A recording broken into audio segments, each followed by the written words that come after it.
Mangalagiri premier league ప్రారంభానికి chief guest గా రావడం చాలా ఆనందంగా ఉంది. ఆంధ్ర క్రికెట్ అసోసియేషన్ అధ్యక్షుడైనాక ప్రప్రథమ లీగ్. ఈ లీగ్ గత 3 సంవత్సరాల నుంచి నారా లోకేష్ గారి ఆధ్వర్యంలో మంగళగిరిలో ఉన్న నారా లోకేష్ గారి అభిమానులు అవ్వచ్చు, మంగళగిరి పట్టణ వాసులు అవ్వచ్చు, అందరూ కూడా బ్రహ్మాండంగా చేస్తున్నారు. ఆయన బర్త్డే సందర్భంగా ప్రతి నెల 23వ తారీఖు జనవరి 23వ తారీఖుకి ఈ ప్రీమియర్ లీగ్ ఎండ్ అయ్యి ఈ ప్రీమియర్ లీగ్ లో వచ్చిన క్రీడాకారులను సత్కరించడం జరుగుతుంది. ఈసారి రాష్ట్ర వ్యాప్తంగా ఉన్న అన్ని జిల్లా టీంలు ఇక్కడికి రావడం జరిగింది. ఈ టీంలన్నీ కూడా ఎవరైతే మెరుగైన ప్రదర్శన ఏర్పాటు చేశారో రన్నర్లకి 23వ తారీఖున ప్రైజ్ మనీతో సహా కప్ కూడా డిస్ట్రిబ్యూషన్ ఫైనల్ మ్యాచ్ 23వ తారీఖు జరుగుతుంది. అందరూ మాత్రం ఒకటే గుర్తుంచుకోవాలి, రేపు యువ క్రీడాకారులు అందరూ కూడా ఆంధ్ర క్రికెట్ అసోసియేషన్ తరఫున మీకు అవసరమయ్యే గ్రౌండ్స్ కానీ అకాడమీస్ కానీ స్టార్ట్ చేస్తున్నాం. ఆల్రెడీ విజయనగరం అకాడమీ రేపు జనవరి ఎండింగ్కి స్టార్ట్ అవుతుంది. అనంతపూర్లో ఉన్న లేడీస్ అకాడమీ కూడా రేపు జనవరి ఎండింగ్కి స్టార్ట్ అయ్యేటానికి కృషి చేస్తున్నాం. మంగళగిరిలో ఈ స్టేడియంను కూడా వృద్ధి చేయడమే కాకుండా అమరావతిలో కూడా గౌరవ ముఖ్యమంత్రి నారా చంద్రబాబు నాయుడు గారు కొత్త స్టేడియం కట్టమని ఆదేశించారు. తప్పకుండా అతి భారీ స్టేడియం కట్టబోతున్నాం. దీన్ని కూడా డెవలప్ చేసి 2 స్టేడియంలు ఈ ప్రాంతంలో ఉండే విధంగా కృషి చేయబోతున్నాం. ఎందుకంటే క్యాపిటల్ ప్రాంతమైన అమరావతి, విజయవాడ, గుంటూరు, తెనాలి ప్రాంతాలన్నీ కూడా వీటి మీద డిపెండ్ అయి ఉన్నాయి. మంగళగిరి ఇటువంటి ప్రాంతాలన్నీ.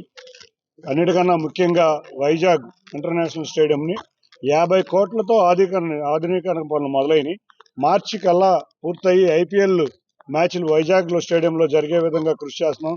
తప్పకుండా జిఎంఆర్ ఆధ్వర్యంలోని ఢిల్లీ డేర్ డెవిల్స్ మ్యాచ్లు 2 మ్యాచ్లు వైజాగ్ స్టేడియంలో జరగబోతున్నాయి.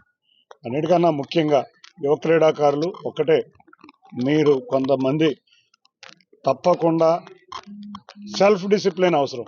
సెల్ఫ్ డిసిప్లిన్ అంటే మీరు చూస్తే నారా లోకేష్ గారు కానీ, ఇటువంటి పవన్ కళ్యాణ్ గారు కానీ, చంద్రబాబు నాయుడు గారు కానీ, ఇటువంటి ఆదర్శమైన వ్యక్తుల్ని కొన్ని మనం నియమాలు పాటించాలి.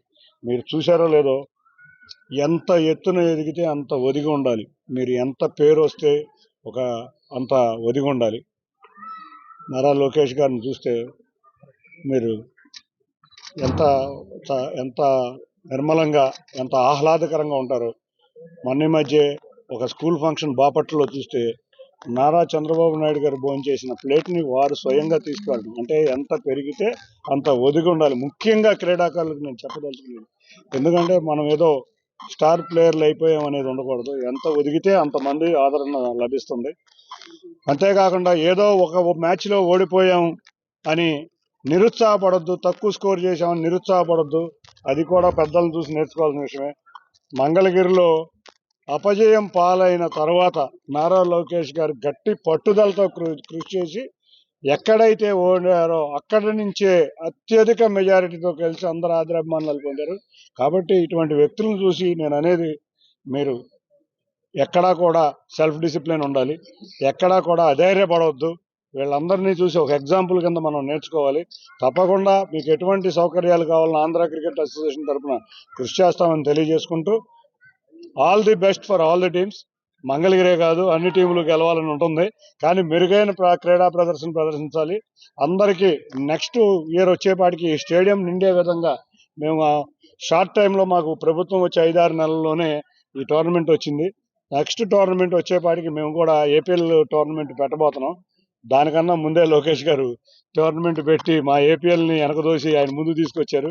ఏదైనా ఆ విధంగా ముందున్నందుకు గౌరవ మంత్రి నారా లోకేష్ గారికి, పవన్ కళ్యాణ్ గారికి, గౌరవ ముఖ్యమంత్రి నారా చంద్రబాబు నాయుడు, ఈ ముగ్గురు కోరిక, మోడీ గారి కోరిక క్రీడాంధ్రప్రదేశ్గా ఉండాలి. మన ఆంధ్రప్రదేశ్ ఎంతోమంది క్రీడాకారులు రావాలి. రాబోయే కాలంలో ఒక 25 మంది ఆంధ్ర నుంచి ఐపీఎల్కి సెలెక్ట్ అయ్యే విధంగా ఇప్పుడు కూడా 6 సెలెక్ట్ అయ్యారు. మీ అందరూ ఒకటే గుర్తుంచుకోండి, ప్రతి ఒక్కళ్ళు నితీష్ రెడ్డిని స్ఫూర్తిగా తీసుకుని నితీష్ కుమార్ రెడ్డి లాగా మీరందరూ కూడా మంచి భవిష్యత్తు ఉండాలని కోరుకుంటూ, ఈ ఐపీఎల్ లీగ్ నిర్వాహకులకి, మంగళగిరి ప్రజలకి, నారా లోకేష్ టీంకి అందరికీ పేరు పేరున ధన్యవాదాలు. నారా లోకేష్ గారు లాంటి నాయకుడు ఇక్కడ ఉండగా ఇక్కడికి అన్ని ఫెసిలిటీస్ వస్తాయి. ఆయన చూస్తున్నారు మీరు. ప్రతినిత్యం మంగళగిరిలో ఆయన ప్రతిపక్షంలో ఉన్న సమయంలోనే ఏ విధంగా కృషి చేశారో మీ అందరికీ తెలుసు. మంగళగిరిని సొంత నిధులతో డెవలప్ చేశారు. అటువంటి మంత్రివర్యులు ఇక్కడ ఉండగా మంగళగిరికి అన్ని రకాల ఫెసిలిటీస్ వస్తాయి. ఇక్కడ వెస్టర్న్ బైపాస్ కూడా అయిపోవాలి, కానీ సీడ్ యాక్సిస్ రోడ్కి మనం దాన్ని ఇది ఇవ్వాలి, యాక్సిస్ ఇవ్వాలని చెప్పి చంద్రబాబు నాయుడు గారు విజ్ఞప్తి చేయటం వల్ల ఆగింది. లేకపోతే అది కూడా ఓపెన్ చేసేవాళ్ళం. మొత్తం మేము ఏంటంటే ఇంకా కూడా అక్కడ పని ఉంది, విజయవాడ వెస్టర్న్ బైపాస్ కూడా పని ఉంది. కానీ సంక్రాంతి సమయంలో విజయవాడ మీద రద్దీ పడకూడదని అది టెంపరీగా ఓపెన్ చేశాం. పూర్తి ఫ్లెడ్జ్డ్గా నారా చంద్రబాబు నాయుడు గారు కానీ కేంద్ర మంత్రులు ఎవరన్నా వస్తే, అంతేగాని పవన్ కళ్యాణ్ గారు, నారా లోకేష్ గారు అందరి ఆధ్వర్యంలో తప్పకుండా ఈ రోడ్డు ఓపెన్ అవుతుంది. ముందు మీ యాక్సిస్ కోసమే టెంపరీగా గత ప్రభుత్వం చేసిన తప్పిదాలు, సీడ్ యాక్సిస్ అనేది మర్చిపోయి ఎక్కడైతే అండర్ ఇవ్వాలో ఇన్ అండ్ ఎగ్జిట్లు మర్చిపోవడం వల్ల మళ్ళీ కొత్త పని మొదలవడం వల్లే కొంచెం డిలే జరుగుతుంది. ఏ డిలే జరిగినా సంపూర్ణంగా రోడ్డు ఓపెన్ చేయబోతుంది. స్టేడియం 12 సంవత్సరాల నుంచి పనిచేయకపోవడం వల్ల చాలా చోట్ల స్టేడియం గ్యాలరీలు చాలా ఇబ్బందికర పరిస్థితిలో ఉన్నాయి. కాబట్టి ఈ స్టేడియంని రిపేర్ చేసి దీన్ని తీసుకుని అన్ని క్రీడలు ఇక్కడ ఉండే విధంగా కృషి చేయబోతున్నాం. దీనికి సమీప ప్రాంతంలోనే నారా చంద్రబాబు నాయుడు గారి ఆధ్వర్యంలో కొత్త స్పోర్ట్స్ సిటీలో cricket stadium, international cricket stadium అమరావతిలో కట్టబోతున్నాం. కానీ మీరు చూస్తే గత 5 నెలల నుంచి ఒక్క స్టేడియం ఖాళీ లేదు. మనకి ఈ ఏరియాలో 2 మేజర్ స్టేడియంస్ అవసరం. కాబట్టి ఈ మంగళగిరి స్టేడియమే కాకుండా అమరావతి స్టేడియం, ఈ 2 స్టేడియంలు ఫంక్షనాలిటీలో తీసుకొచ్చి, ఎందుకంటే ఇక్కడ బోల్డెన్ ఫెసిలిటీస్ ఉన్నాయి, క్రీడాకారులు చాలా మందికి అవసరం కూడా ఉంది. ఇక్కడ మంగళగిరిలో ఇంకా మిగతా క్రీడలు కూడా ఇక్కడ ప్రోత్సహించే విధంగా ఈ స్టేడియంలో, అంతేకాకుండా గ్రౌండ్ అయితే క్రికెట్కే ఉంచి మిగతా చుట్టుపక్కల ఉన్న ఏరియాలో మిగతా గ్రౌండ్స్ కూడా పెట్టి ఇక్కడ ఉన్న యువ క్రీడాకారులు కృష్ణా గుంటూరు జిల్లాలకి సరిపడే విధంగా ఉంది. కాబట్టి ఈ స్టేడియం విజయవాడకి అతి సమీపంలో ఉన్న స్టేడియం, అంతేకాకుండా గుంటూరుకు కూడా అతి సమీపంలో ఉన్న స్టేడియం.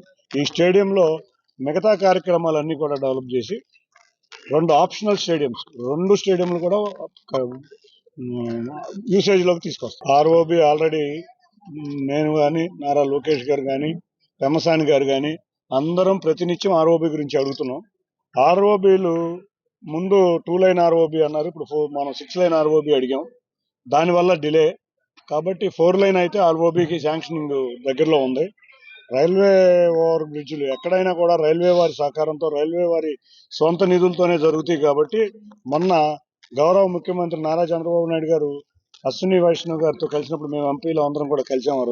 ఆ రోజు ఈ ఆర్ఓబి కూడా వారి దృష్టిలో పెట్టడం జరిగింది. త్వరలో మొన్న గుంటూరులో ఒక ఆర్ఓబి శాంక్షన్ అయింది. అతి త్వరలో నెక్స్ట్ బడ్జెట్ లో ఈ ఆర్ఓబి కూడా శాంక్షన్ అవుతుంది. మరిన్ని వీడియోస్ కోసం ఛానల్ ని సబ్స్క్రైబ్ చేయండి. లేటెస్ట్ అప్డేట్స్ కోసం వాట్సాప్ ఛానల్ ని ఫాలో అవ్వండి. ఆ లింక్ డిస్క్రిప్షన్ లో ఉంది.